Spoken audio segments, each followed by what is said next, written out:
Basically, any clock could be reduced to two factors. Firstly, the amount of drive force produced, and secondly, the amount of drive force being absorbed by the escapement and pendulum, which we will now test. All parts of the grasshopper and pendulum must be assembled and free running. Tip the pendulum until the carbon rod touches the ring stop, then just let go. The escapement is the last element in a chain of cogs and pinions, which starts at the drive weight. By the time the 3 kg drive force has travelled through the chain, there will only be a few grams left, which is why it is vital that the escapement should absorb as little of this precious energy as possible. 2.5 minutes until the movement is hardly noticeable. Anything above, well done. Significantly below, and you need to find out why. Because of the pinion pins used, both cogs and escapement wheel must be assembled simultaneously. Push on the minute cog so that it just about grips. Now slide in the drive cog. Push in both cogs so you have enough room for the escapement wheel.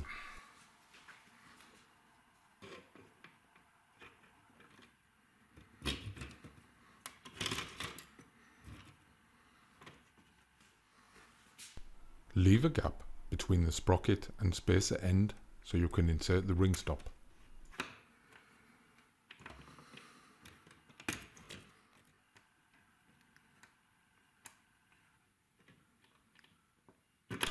Check that the ring stop does not press on the bearing by moving the cog back and forth.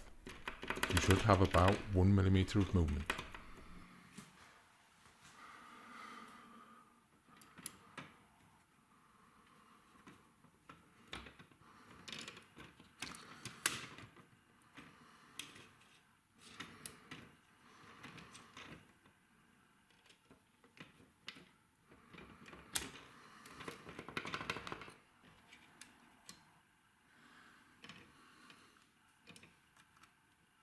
The escapement wheel is held at the back by the ring stop, but it is held at the front by the clock face, so it must sit about 1 mm back from the spacer end. Before I add the dial, I just wanted to show you how all its parts fit and work together.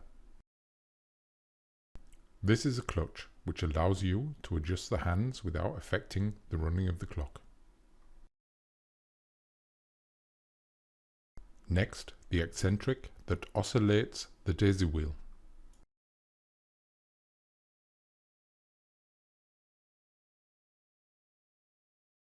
First, thread the holding rod through the eyelet before you slip the daisy wheel over the eccentric.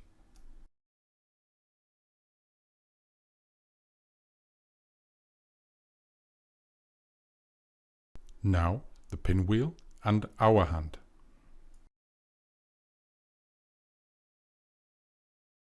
The hour and the minute hand need to be synchronized. Simply point the hour hand to the 12 o'clock position, then add the minute hand, which should also point to the 12.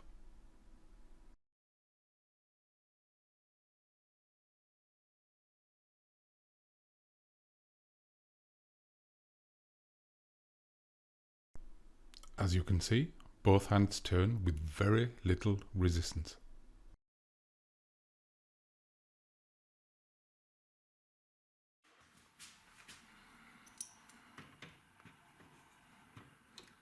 Make sure the chain runs over both sprockets and the tensioner. Do not worry about the position of the hands, as they are already synchronized.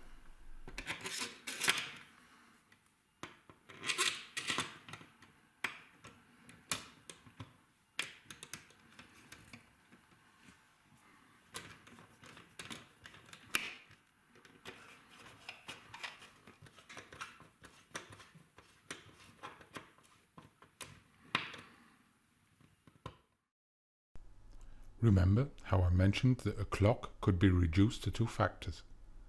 We will now test the first factor, how much drive force is being produced. The driveway is attached and the clock is fully wound. and as you can see, the force is just enough to lift the brass rod. If the rod is not lifted, or it should even run backwards, then the drive force is not sufficient to power your clock, or you must first find the reason before you continue. Last but not least, I would like to show you how the tensioner should be so adjusted that it takes up the slack, but not so tight as to develop too much friction.